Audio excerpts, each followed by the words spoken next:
Video করতেছি দেখেন আমার এখানে 3 রাপ আছে, আমি 3 রাপ হচ্ছে ডাইরেক্ট আমি উইথড্র দিচ্ছি। দেখেন এখানে এর উপরে ক্লিক করলে উইথড্র অপশনটা চলে আসবে। তারপরে এখান থেকে আমি এই যে ক্লিক করলাম, ক্লিক করে এখান থেকে এটাকে টেনে ফুল করে দিলাম, দেওয়ার পরে আমি এখান থেকে পেন্ট করলাম।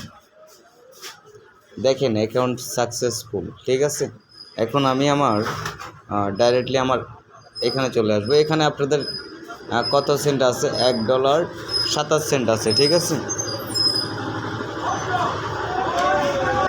আচ্ছা এখান থেকে একটু রিফ্রেশ করি, দেখেন ওই দেখেন 29 সেন্ট হয়ে গেছে। তার মানে আপনার হচ্ছে 3 রাবে হচ্ছে 2 সেন্ট বাড়বে, ঠিক আছে। এখানে দেখেন এই যে অলরেডি দেখেন 2 সেন্ট জমা হয়ে গেছে। তো আপনারা এখানে 3 রাব হলে রেজিস্ট্রি অ্যাকাউন্ট থেকে টাকা তুলতে পারবেন। তো আশা করি বুঝতে পারছেন। এখানে আপনি দৈনিক 15-20 রাব করে করতে পারবেন। তাহলে ভালো প্রফিট করতে পারতেছেন না? আপনারা কেমন বলেন যে ভাই এটা 100% পেমেন্ট করে। আপনারা দেখেন আমি কিন্তু এখানে পেমেন্ট নিচ্ছি ভালো পরিমাণ, ঠিক আছে। আপনারা সবাই চেষ্টা করেন।